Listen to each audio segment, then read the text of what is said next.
Olá pessoal, nós estamos aqui na Delegacia da Mulher de Manhuaçu com a Ana Rosa Campos, que é escrivã de polícia.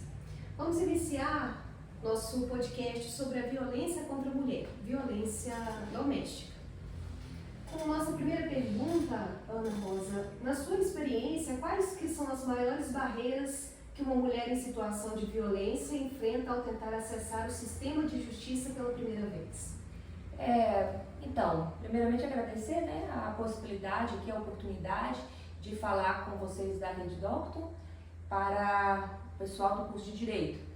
É sempre bom falar de violência doméstica porque é um tema que está muito em evidência, porque infelizmente nós temos um alto índice de casos de violência contra meninas e mulheres em todas as suas dimensões, seja na violência moral, na patrimonial, na sexual, na física.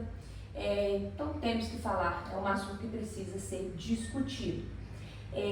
Principalmente, respondendo especificamente a pergunta, principalmente nós notamos que quando a mulher ela decide denunciar, ela esbarra em outros problemas.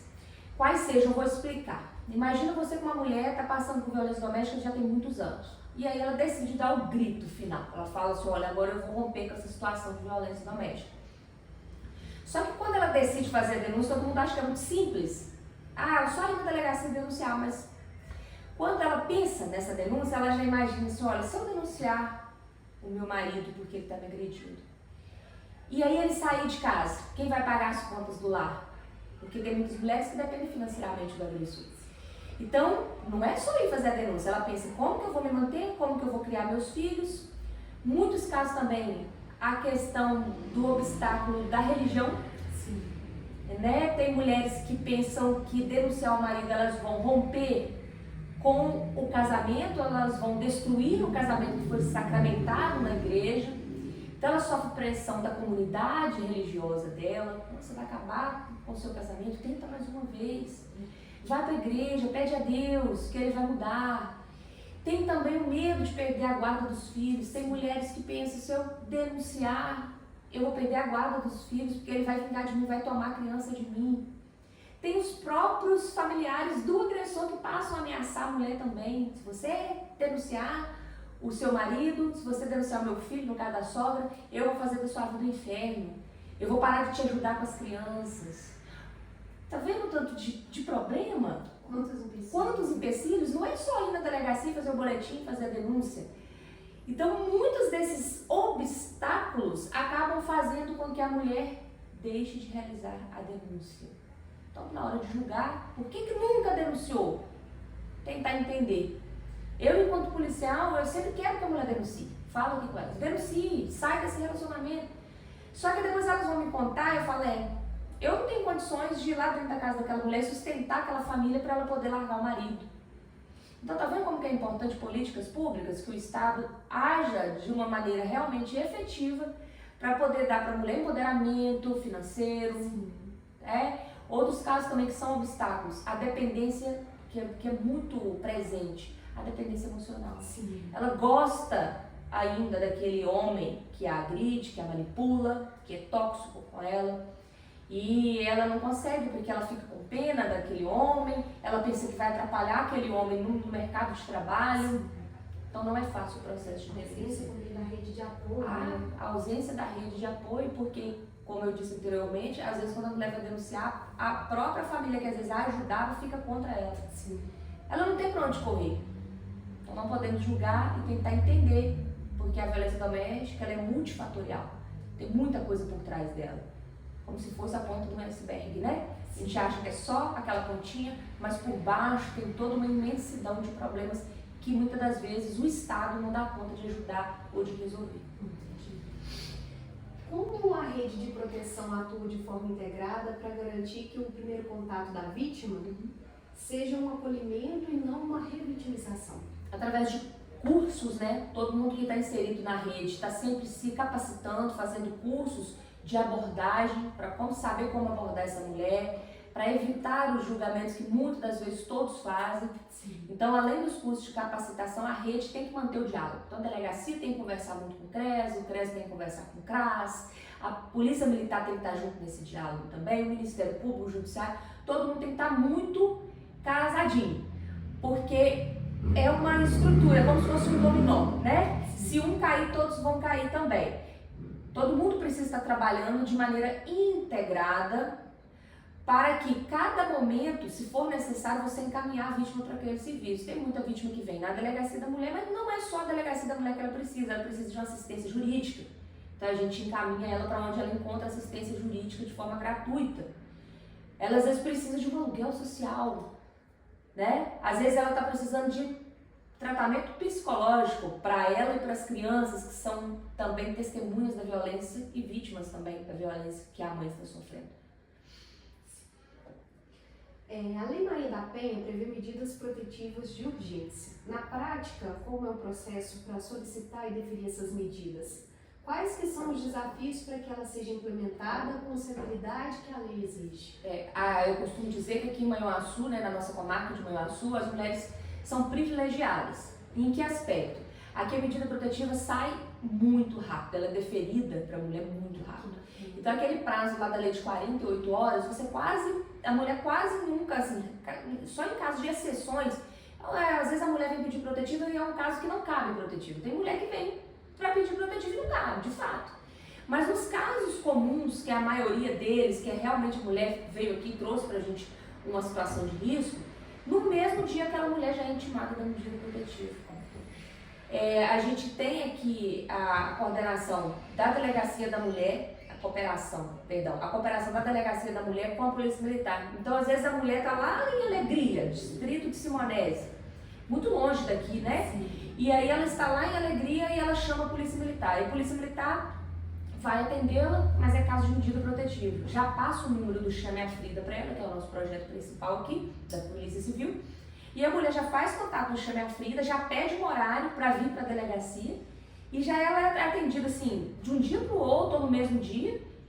E no mesmo dia que ela é atendida na delegacia, ela já recebe a medida protetiva. Mas isso é a realidade no Manhuaçu. Tem cidades aí que eu já ouvi dizer, e as pesquisas mostram, que tem mulheres que esperam 1 semana, 2 semanas para receber a medida protetiva. E nisso com risco de ser assassinada ou novamente agredida, injuriada, violência psicológica, enfim. O que eu penso? Precisaria ter mais juizados, né, varas específicas para atender violência doméstica. Porque essas varas especializadas, elas só fariam aquilo, só vão tratar de violência doméstica. E nós sabemos que os casos são muitos. Então, pelo fato dos casos serem muitos, às vezes o judiciário não dá conta de manifestar em todos os processos. E quase assim, temos muitos municípios de Minas que não tem delegacia da mulher também. E isso atrasa o pedido de medida protetiva. Às vezes a mulher chega numa delegacia e tem uma fila de gente para ser atendida ali. Ou, uma mulher tem prioridade para ser atendida. Sim, mas às vezes ela chega e tem uma fila de mulheres, né? Então, a ideia é sempre o Estado promover mais políticas públicas, fazer mais delegacias especializadas, fomentar a criação de varas especializadas na violência doméstica, para que a gente consiga que a medida protetiva seja ainda mais rápida e efetiva. A delegacia especializada de atendimento à mulher são consideradas essenciais. Na sua visão, qual que é o impacto real dessas delegacias no acesso à justiça comparado a uma delegacia comum? Como eu disse anteriormente, né? É muito importante porque as delegacias especializadas, elas estarão ali para atender esse crime específico. A delegacia comum, ela está envolvida em todas as apurações de todos os crimes. Então, por exemplo, aqui na delegacia da mulher, a gente não vai lidar com homicídios, a gente não vai lidar com tráfico de drogas, não vai lidar com roubos e furtos, né? É somente com violência doméstica, sexual, contra crianças e adolescentes também, mulheres, né? Meninas. E aqui se parte do princípio de que se a gente mexe só com isso, se a gente investiga só esse tipo de crime, a gente se especializa nisso. Então a gente faz com mais, vamos dizer, com mais cuidado, com mais atenção. Não que não tenha também excelentes policiais e profissionais nas delegacias comuns, mas a Delegacia da Mulher, ela tem esse olhar mais voltado para a temática e atua de forma mais firme para isso.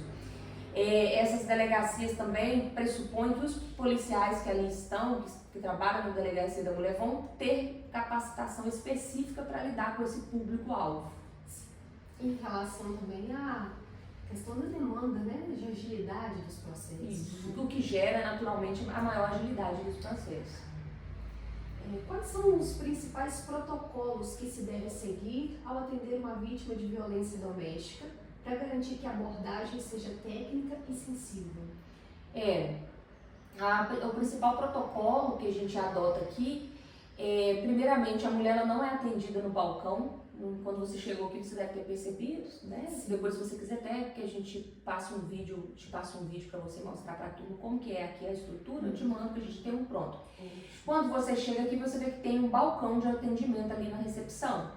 Antigamente, antes de existir essa delegacia aqui que você se encontra, as mulheres que chegavam para fazer uma denúncia de violência doméstica eram atendidas no balcão na presença de todo mundo que estava ali. Então a mulher se sentia constrangida, porque ela ia narrar um fato que dói tanto, que é tão íntimo, e às vezes tinha uma fila ali fora que poderia escutar o que ela está falando. Hoje não, o nosso protocolo é como a mulher chega, na maioria das vezes ela já está pré-agendada, então ela já está com o horário dela, ela não vai pegar fila, ela já foi agendada pela Frida. Ela chega e ela passa primeiramente pela nossa assistente, que é a Yasmin, que faz ali a triagem, conversa com a mulher, vê se é caso de medida protetiva mesmo, conversa bastante, né? E faz um relato, na verdade preenche um formulário que é chamado Frida também, mas não tem a ver com o Chame a Frida. É o quê? É o Formulário Nacional de Avaliação de Risco, onde são feitas perguntas padrões para a mulher, para a gente tentar mensurar qual o risco que aquela mulher está correndo. Então pergunta, ele tem fácil acesso a uma arma de fogo? Ele fala em suicídio? Porque muitos feminicídios, vocês devem ver aí nas redes sociais, o homem mata a esposa e depois se mata. Então quando o homem está falando suicídio, já é um fator preocupante. Está falando que vai se matar, então demonstra ali que ele está perturbado emocionalmente. Então tem uma série de perguntas que são feitas para a gente mensurar o risco. Se a gente analisar que é um caso de risco maior, a gente, além de pedir a medida protetiva, a gente já começa a tentar monitorar aquele caso, ou já liga para aquele agressor, já tenta conversar, acalmá-lo, já intima ele de forma antecipada, para ele já saber, a polícia já está aí no meio da situação. Melhor eu ter, né? Na maioria das vezes eles se acalmam, eles ficam temerosos.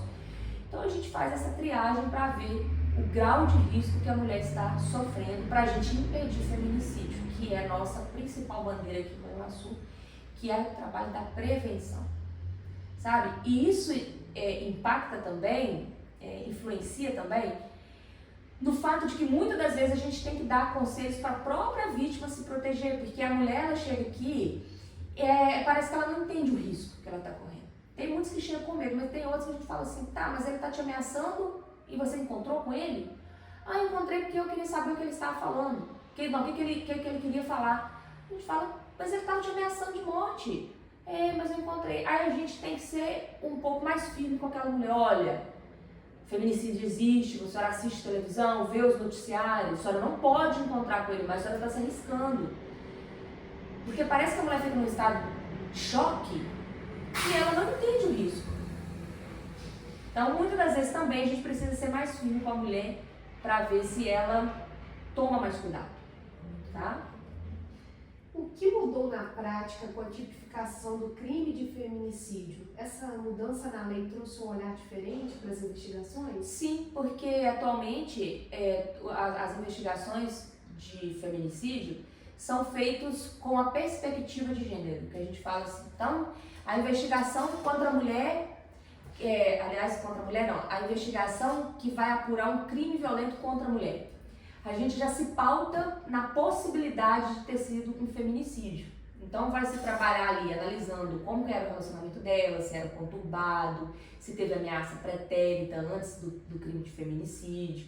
Você faz a investigação com outro olhar e principalmente sem julgamentos, né? Porque nada justifica um homem matar uma mulher. Sim. Então, antigamente tinha muito assim, mas ela traiu ele. Nós sabemos hoje que não é nem permitido mais pela legislação você utilizar a tese da legítima defesa da honra. Antes era permitido, no tribunal do júri, falar que a mulher traiu o homem lavou a honra. E, então, essa questão do feminicídio, além do feminicídio ter dado um crime com uma pena maior, né, que agora é um crime autônomo, né, está lá no 121A, é também visto com um olhar mais sensível na hora de investigar esses crimes. Entendi. Como o sistema lida com a interseccionalidade, ou seja, os desafios ampliados enfrentados por mulheres negras, indígenas, LGBT, com deficiência ou em situação de vulnerabilidade econômica? O sistema, aliás, assim, como um todo, os servidores públicos sabem e precisam entender que não há discriminação de nenhuma dessas pessoas. Tem mulheres que como casais homoafetivos, né, entre mulheres, que acham que não tem direito de pedir uma medida protetiva. Não, porque relacionamento de mulher com mulher tem que ter um homem. Não precisa ter. Então a gente sempre orienta nas palestras, a gente fala nas palestras que a gente faz aí nos meses de agosto, no mês de março, nas escolas, nas faculdades, que todos esses grupos têm o mesmo direito, porque a questão é violência de gênero. Então tem os mesmos direitos, né? Hoje vocês viram aí que o STF ampliou as medidas protetivas até mesmo para homens em relação afetiva. Então podemos pedir medida protetiva para casais de homens homoafetivos, que não se via antes, certo? Essa situação, no entanto, é que esse público quase não nos procura, né? Eu, por exemplo, em 14 anos de violência doméstica, eu nunca atendi uma indígena. Grupos LGBTQ e a mais, todas as suas correspondentes características, também tem certo receio de procurar a delegacia, porque até falta de informação, não sabem que tem o direito, e também porque nesses grupos existe menos violência. Entendi. Relacionamento entre mulheres existe menos violência do que homem com mulher. Pelo menos é isso que a prática nos demonstra. Ah, mas não existe mulheres machistas que batem, que agridem as namoradas? Existem. Aqui em Mauaçu mesmo a gente tem 3 casos em andamento. Mas se você for analisar, é muito pouco perto dos demais. Certo? É claro também que esse público, ele é menor do que o público de casais héteros, né? Então a gente tem que levar isso em consideração. Mas geralmente entre mulheres são relacionamentos mais sensíveis, mais delicados, pelo menos é o que a gente vê na prática. Perfeito. A falta de recursos humanos, tecnológicos ou financeiros é frequentemente apontada como um entrave. Na sua área, como que isso impacta a eficiência do trabalho e da proteção? A falta de recursos financeiros e tecnológicos. Isso. A falta de recursos tecnológicos impacta porque tem mulher que não tem um telefone, mulher mais idosa, ou mulher da zona rural, assim, mulher muito simples, que não tem um telefone para fazer a denúncia. E hoje, denúncia, quando você precisa de socorro, você tem que precisar de um telefone, porque como você aciona o 190, ou até mesmo chame a Frida se você não tem WhatsApp. Então, é uma barreira, a questão tecnológica, certo? E também, através da tecnologia, se parte do princípio de que essas mulheres serão mais esclarecidas, porque a informação chegará mais rápido a elas. Quando elas não têm acesso à internet, essa informação demora mais a chegar. Porque o tempo todo, na internet, você tem informações de novas leis que foram criadas, de informar quais são os canais de denúncia, certo? E a questão financeira também, para se chegar no acesso à justiça, é aquilo que eu já falei na primeira pergunta, que a mulher não tem condições de sair da casa do agressor, porque ela tem uma dependência financeira, e tem também o fato de que tem mulheres, acredite se vocês quiserem, tem mulheres que às vezes não vêm até a delegacia para poder fazer uma denúncia, para conversar com a gente e tudo mais, porque ela não tem dinheiro às vezes para se deslocar. Aí é a hora da rede, né? Porque a gente orienta, olha, procura então o CRES, que o CRES vai arrumar um carro para a senhora vir até a delegacia, procura a prefeitura. Mas tá vendo como que é multifatorial? Tem muita coisa envolvida. Além das medidas protetivas, quais que são os instrumentos jurídicos mais importantes que o profissional da área pode acionar imediatamente para garantir a segurança da mulher? O principal delas, assim, número 1 é a medida protetiva, como você mesma disse. Mas tem outras situações também. Às vezes, a depender do caso, eu já tenho uma medida protetiva e ele descumpre. O que a mulher tem que fazer? Procurar a delegacia, para a autoridade policial, delegado de polícia, representar uma prisão preventiva daquele homem. Então, tem mulher que não sabe o que fazer, recebe uma medida e o homem está descumprindo e ela não sabe agora, mas a medida não ajudou, não resolveu, o que eu vou fazer? Tem que acionar o 190 sempre, se tiver em flagrante. Se não tiver em flagrante, procurar a delegacia da mulher para a autoridade policial pedir uma prisão preventiva. E tem outros instrumentos jurídicos também previstos na lei que pode vir a ser usado pela mulher, por exemplo, mandado de busca e apreensão. Então o homem está ameaçando que vai divulgar um vídeo íntimo que está no celular dele, da mulher, né? Mulher fez ali, confiando no homem, produziu com ele um vídeo íntimo e agora ele está dizendo que vai distribuir o vídeo nas redes sociais. O que a mulher tem que fazer? Ir até a delegacia e solicitar que o delegado represente com mandado de busca e apreensão para pegar esse celular. Para quê? Para impedir o vazamento daquele vídeo. Interessante. Casos de servidoras públicas também, olha só. Servidoras públicas que estiverem sofrendo violência doméstica e trabalhar no mesmo ambiente ou trabalhar na mesma cidade que o agressor, também tem direito de ser transferida para outra cidade para ficar em segurança. Então são diversos os instrumentos jurídicos e não estão exatamente, não precisa estar exatamente na Lei Maria da Penha, como no Código de Processo Penal mesmo, a busca, apreensão, prisão preventiva. Esses são mecanismos que a mulher tem que saber que é possível para rogar junto à autoridade policial, pedindo que sejam tomadas as providências cabíveis. Perfeitamente. Como que funciona essa atuação em conjunto entre a polícia, o Ministério Público e a Defensoria Pública? Existe alguma falha nessa integração? Olha, aqui em Manhuaçu não. Aqui em Manhuaçu a gente é muito feliz por dizer que temos uma rede de prevenção e enfrentamento à violência doméstica de muito sucesso. Aqui todos conversam, todos comunicam, né? O Ministério Público, às vezes uma mulher vai diretamente lá e o Ministério Público já faz contato com a gente falando, olha, vai procurar uma vítima aí que está precisando disso e disso, dá uma atenção para ela. A mesma coisa a gente faz aqui, às vezes pedir uma prisão de um autor que está descumprindo medida protetiva, a gente conversa já com a promotora, fala, doutor, olha, se puder dar uma atenção especial, porque a gente está com medo que ele cometa um feminicídio. E é tudo muito rápido, todo mundo se entendendo, não existe um atropelamento de funções, bem bastante respeitosa a rede, então caminha muito bem. Que bacana. Muitas vítimas sofrem pressão para retirar a queixa. Do ponto de vista jurídico, como o sistema pode evitar que isso aconteça e garantir que o processo prossiga? Esse famoso, né, retirar a queixa, que o nome correto jurídico não seria nem este, né, porque seria se retratar da representação que ela fez aqui na delegacia.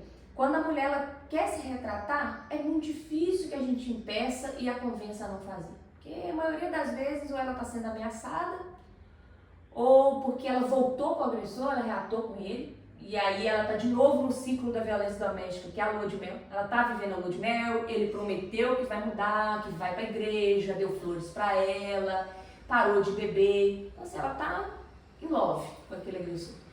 É difícil. A gente tenta conversar, a gente fala, a gente orienta, fala, olha, a senhora está sofrendo um risco aí, geralmente isso é a lua de mel, daqui a pouco vai aumentar a tensão, até que de novo vai ter outro evento de violência, a senhora cuidado. Só que assim, infelizmente elas não acreditam muito. Elas acham que a gente está sendo enjoado, que a gente está pegando no pé, que a gente é polícia, a gente é bravo. E a gente fala para tratar pro bem delas, né? E aí depois de um tempo volta a mesma vítima aqui, falando que dessa vez ela vai levar até o fim. Mas a gente escuta isso às vezes, de uma mesma vítima, 15 vezes. Tem mulher aqui que tem 15 medidas protetivas. Entendeu? Não tem muito. O que a gente faz é conversar, orientar para saber se ela quer realmente retirar. Se ela falar que quer, é o direito dela, a gente consta no papel que ela não quer mais continuar. Agora, só uma lembrança para vocês devem já saber, mas para quem não sabe, alguns crimes não tem como a mulher retirar a queixa na Lei Maria da Penha, né? Como, por exemplo, agressão, vias de fato e lesão corporal. Ela pode querer retirar, não tem jeito, a lei não permite. O crime de ameaça, antes ela podia retirar, mas desde outubro do ano passado que a lei mudou e hoje ela não pode retirar mais. Então quase que todos os crimes contra a mulher hoje estão de ação penal pública e incondicionada, ou seja, não precisa da autorização da vítima para a gente tomar providência. Se não precisa da autorização da vítima, quer dizer que nós, policiais, e que o Ministério Público tem que levar o caso até o fim. Entretanto, às vezes ela vem aqui, eu quero retirar, como vocês estão se nomeando, né? Retirar a queixa. Eu quero retirar a queixa aqui porque ele me ameaçou. Aí a gente fala para ela, olha, não tem como, porque o crime de ameaça não depende da sua vontade, ele vai continuar. Mas tem como a senhora retirar a medida protetiva. A medida ela pode revogar. Aí ela pede, ela vai no balcão da secretaria aqui, que a gente orienta dessa forma, e ela pede diretamente no balcão da segunda vara criminal que a medida protetiva seja revogada. O que o juiz atende porque é direito dela. Mas assim, é muito difícil essa situação. Dessa questão da pressão psicológica, da dependência emocional. Isso. É um ciclo muito complicado. Muito complicado. Qual é a importância dos laudos e dos exames de corpo de delito, inclusive o exame psicossocial, para a formação de provas robustas nestes casos? Crime de lesão corporal, a materialidade do crime de lesão corporal é comprovada pelo exame de corpo de delito. Então, sem ele, não tem como o Ministério Público oferecer uma denúncia no crime de lesão corporal. Então, é muito importante que a mulher seja imediatamente submetida à análise corporal por parte do médico legista para que se materialize esse crime de lesão corporal. Laudo psicossocial, muitas das vezes, ele é importante também para a gente comprovar o grau de risco que aquela mulher sofre e também, em alguns casos, a violência psicológica. Porque uma psicóloga que faz um laudo psicossocial da mulher, às vezes coloca, olha, ela se encontra em baixa autoestima, ela está com depressão, e por quê? Porque o marido xinga, o marido ignora, o marido quebra prato dentro de casa, o marido chama ela de gorda, chama ela de imprestável, chama ela de feia. Muitos psicólogos e assistentes sociais constam isso no estudo psicossocial. Muito bacana. O acesso à justiça não termina com a punição do agressor. Como a rede de proteção atua para oferecer suporte psicossocial, orientação trabalhista e autonomia financeira para que a mulher consiga reconstruir sua vida? Não termina com a punição, né? Muito longe disso. Porque às vezes você pune o homem, mas ele volta para aquela mulher e ele às vezes não aprendeu nada. Ele não aprendeu que não pode bater em mulher, que não pode maltratar a mulher, e aí aquela mulher vai sofrer de novo outro evento criminoso. O que é que precisa ser feito? As políticas públicas que eu comentei com você por parte do Estado, e então a mulher que quer conseguir uma renda própria, ela tem que procurar a Prefeitura ou procurar o CRES para ver o que eles podem oferecer para ela. Hoje a gente tem a FUMAC aqui em Manhuaçu, que está realizando algumas oficinas de costura, de pintura, Então tem gente aí para ajudar, a mulher a se encontrar depois do processo de denúncia. Psicólogo, nós temos faculdades aqui em Manhuaçu que oferecem terapia gratuita para mulheres vítimas de violência doméstica. Então tem onde procurar, mas sabe o que eu noto? Eu noto que muitas mulheres não querem procurar, elas não aceitam ajuda. Tem todo o serviço da rede aí, e às vezes eu pergunto, por que você não está fazendo tratamento psicológico? Porque eu estou sem tempo. Porque eu tenho que olhar os meninos. Então, além do Estado disponibilizar, a gente tem que lembrar também desse outro fator, que é a baixa procura das mulheres. Sim. Quais são os principais programas de proteção às vítimas testemunhas, especialmente em casos de alto risco? Os principais programas? Isso. Eu vou falar serviços, tá? Porque é melhor assim. Os principais serviços. Número 1. Por que eu falo número 1? Porque quando você precisa na hora, gente, que você está em risco, que a situação é de risco de morte, você tem que ligar no 190. A mulher ela tem que fazer uso dessa ferramenta. 190 sempre, é ligar, eu tô sofrendo violência doméstica, eu quero viatura aqui agora, mas a viatura não está disponível. Fala, olha, eu tô com medo de ser assassinada, insiste, pede viatura, porque a polícia chegar naquele momento é muito importante, que às vezes segundos vai ser determinante para uma mulher morrer. Às vezes o cara tá armado, tá com uma faca, e aí no momento que ele tá ali sem pensar em nada, que ele tá drogado, não sei o que, ele vai e desfere uma facada naquela mulher. Então tem que chamar o 190. E temos também aqui na comarca de Manhuaçu o programa Chame a Frida, que é o programa da Delegacia da Mulher de Manhuaçu, da Polícia Civil como um todo, onde a mulher pode buscar orientações sobre medida protetiva, pode tirar dúvida, pode pedir a cópia da medida protetiva, enfim, se informar de todas as formas através do WhatsApp do Chame a Frida. Isso. E aí temos a PPVD também, que eu esqueci de falar, que é a Patrulha de Prevenção à Violência Doméstica, que é da Polícia Militar, que é uma viatura específica que faz acompanhamento das vítimas durante a semana, que também é um super projeto e esse faz parte da Polícia Militar. Qual o papel dos centros de referência de assistência social nesse processo todo? Como que é a articulação deles com o sistema de justiça? Esse eu acho que eu já até respondi anteriormente, mas é de diálogo, né? E nós fazemos também encontros periódicos, tá? CREAS, CRAS, a assistência jurídica, defensoria pública aqui de Manhuaçu, existem encontros periódicos, existem de vez em quando fórum, eventos que são promovidos pela rede, onde a gente leva os principais problemas, cada um leva os seus principais problemas e a gente tenta definir como que vai ser. Esses dias mesmo, acho que semana passada, segunda-feira, tivemos um encontro com o pessoal da rede para falar sobre escuta especializada de criança e adolescente. É uma busca constante pela melhoria do serviço. Na sua opinião, qual tem sido o maior avanço na política de enfrentamento à violência contra a mulher nos últimos tempos? Eu acho que o principal avanço é que as leis estarem... Aí é uma questão pessoal, né?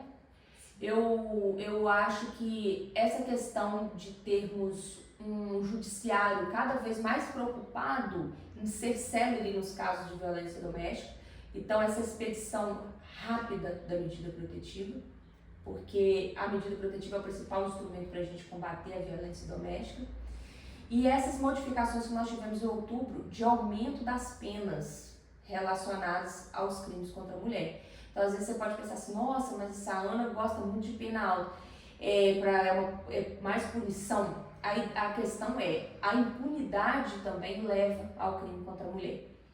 Então, temos que ter um direito penal forte, que realmente venha trazer punição para esses casos não ficarem esquecidos e terem exemplo para que outros não queiram fazer o mesmo. E ao mesmo tempo nós temos que trabalhar com a prevenção através de educação desses homens, desde que são crianças, entenderem que não podem agredir mulher. Então é um casamento. Penso que tem que ter punição, mas também tem que ter prevenção. Políticas públicas e um judiciário que realmente mostre, olha, o que você fez não vai ficar esquecido. Só que para isso a gente teria que contar também com a ajuda das vítimas, né, das mulheres, porque as mulheres elas têm esse ciclo todo da violência doméstica e muitas das vezes elas desmentem os fatos na audiência. E aí o homem sai inocentado. Impune. E aí ele dá risada do sistema de justiça, o que é uma coisa muito séria.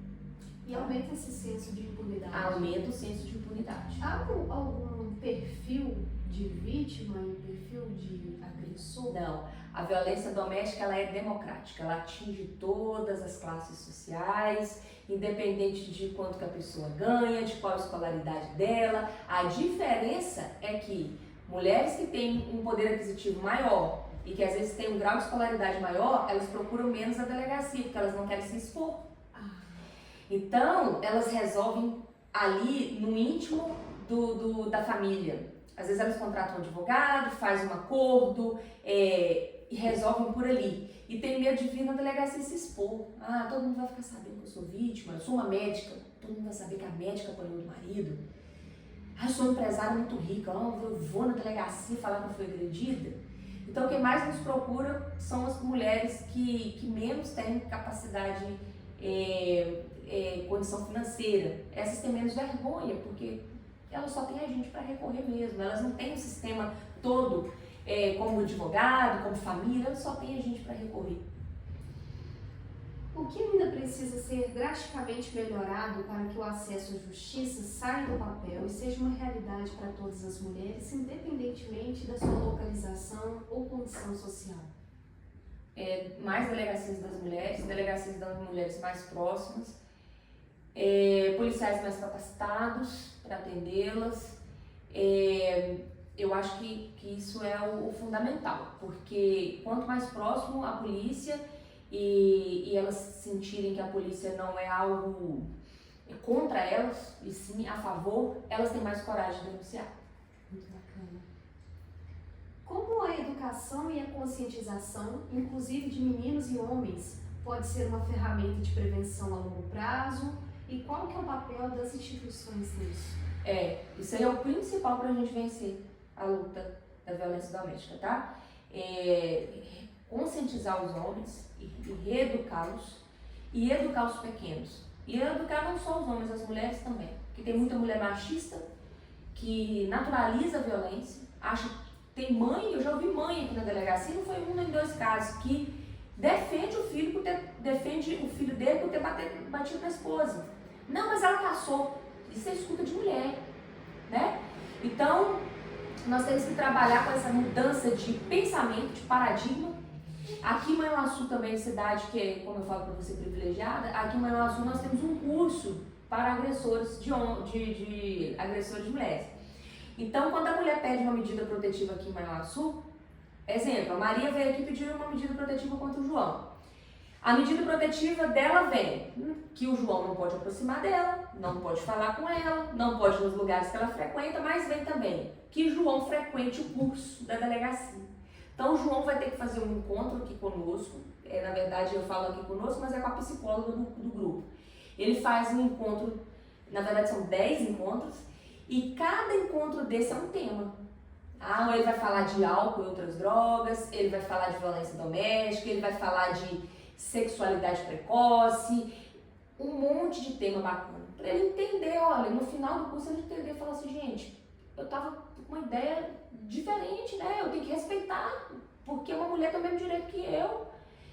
Então a ideia é essa, fazer o homem reconscientizar, porque às vezes, olha só, ele tá lá com a Maria, né, que é a nossa personagem fictícia que eu acabei de falar. Ele tá lá com a Maria pediu uma medida protetiva contra ele.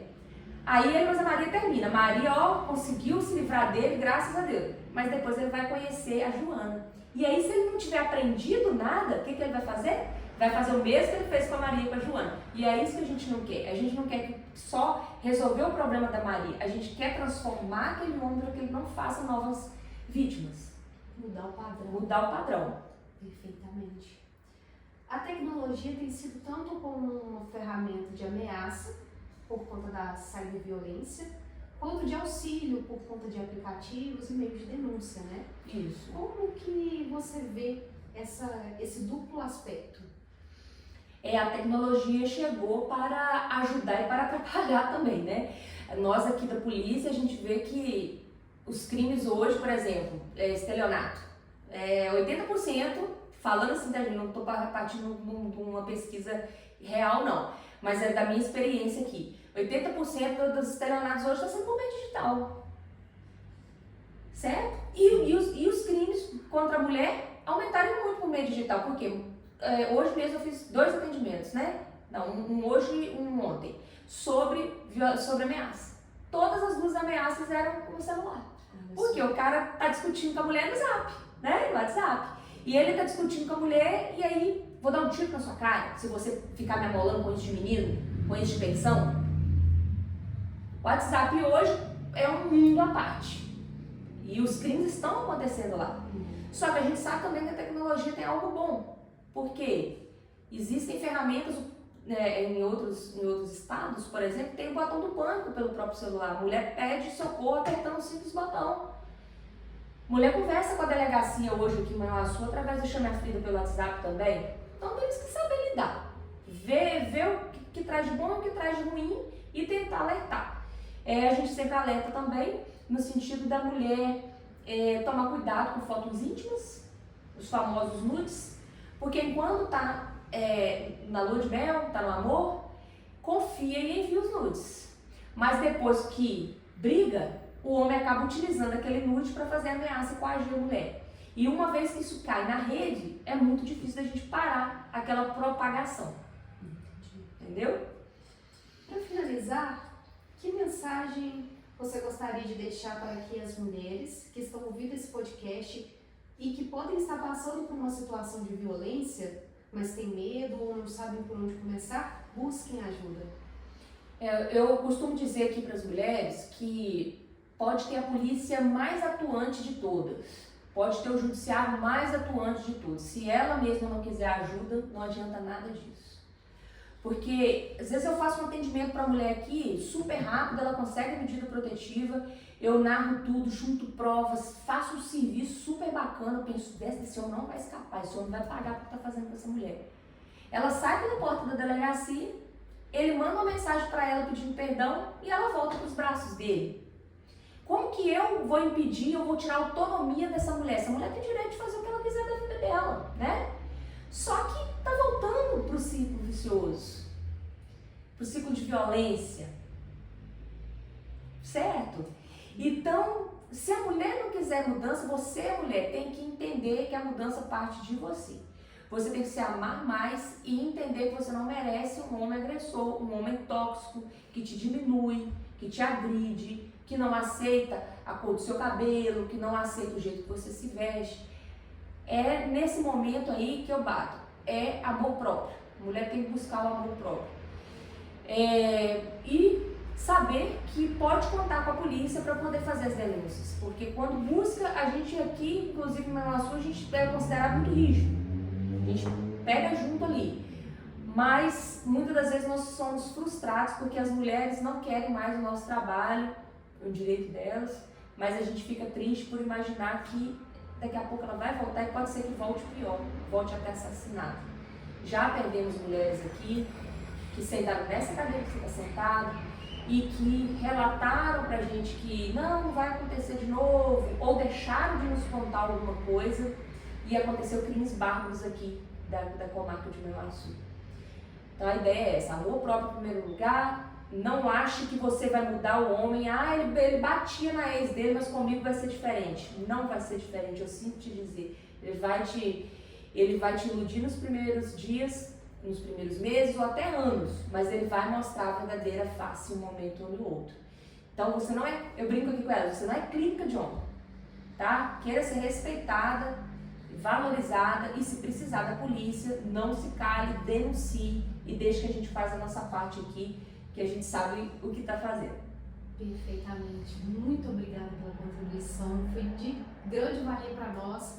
Nós, no segundo período do curso de Direito da Rede Doctor, nós somos muito gratos pela disponibilidade do seu tempo, que agregou muito para nós e para todas as mulheres que vão ter a oportunidade de ouvir esse podcast e se enriquecer com essas informações. É muito bacana a gente saber que há essa facilidade, porque ainda mais aqui na nossa região, né, que nós temos assim muitas mulheres muito simples que têm esse costume mais antigo, lidado com as tradições familiares, né, mais voltado a um tratamento mais machista.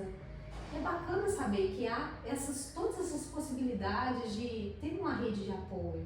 É muito importante a rede de apoio, é muito importante a polícia atuante, é muito importante os cursos de reeducação. E a mulher também fazer o acompanhamento psicológico. E aqui em Manhuaçu é uma cidade realmente que as coisas funcionam, sabe?